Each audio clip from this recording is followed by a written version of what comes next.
Coughing, जिसे कहते हैं आमतौर पे खांसी, आने का क्या कारण है चलिए जानते हैं।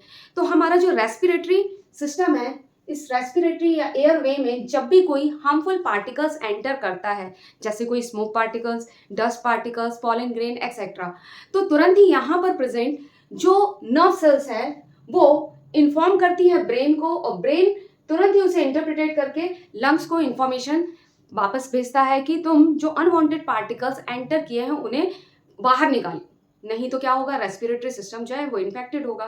तो ये एक तरह से बचाने का तरीका है हमारे रेस्पिरेटरी सिस्टम को, या क्लीन करने का तरीका है, ताकि अनवांटेड जो पार्टिकल्स एंटर हुए हैं वो बाहर निकल सके।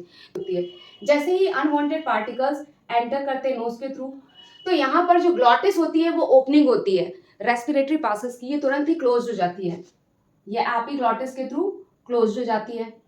अब क्या होता है कि अनवांटेड पार्टिकल जो एंटर हुए हैं रेस्पिरेटरी सिस्टम में, तो लंग्स, इन दोनों लंग्स में कॉन्स्ट्रक्शन की प्रोसेस होती है, डायफ्राम में कॉन्स्ट्रक्शन की प्रोसेस होती है, जिसकी वजह से फोर्सफुली एयर जो है वो एक्सपेल होती है थ्रू दी माउथ, जिसे हम कहते हैं कफ।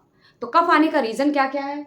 कफिंग का रीजन है एलर्जी, किसी भी तरह की जो एलर्जी होती है वो उसकी वजह से कफिंग की प्रोसेस होती है। अस्थमा, अस्थमा में जो रेस्पिरेटरी पासेस होता है उसका साइज हो जाता है नैरो, स्वेलिंग भी होती है, जिसकी वजह से क्या होता है कि ब्रीथिंग की जो प्रोसेस होती है वो सही तरीके से नहीं हो पाती, जिसकी वजह से कफिंग की प्रोसेस होती है। फिर इरिटेंट, जैसे डस्ट पार्टिकल्स हो गए, स्मोक पार्टिकल्स हो गए, पार्टिकल्स के एंटर होने की वजह से कफिंग की प्रोसेस होती है। फिर प्रिवेंट के थ्रू इसे प्रिवेंट किया जा सकता है, ड्रिंकिंग मोर वाटर, पानी ज़्यादा से ज़्यादा पीकर, वेपोराइजर यूज़ करके, और जो इरिटेंट है जहाँ स्मोक डस्ट पार्टिकल्स होते हैं उस जगह को अवॉइड करके हम इसे प्रिवेंट कर सकते हैं।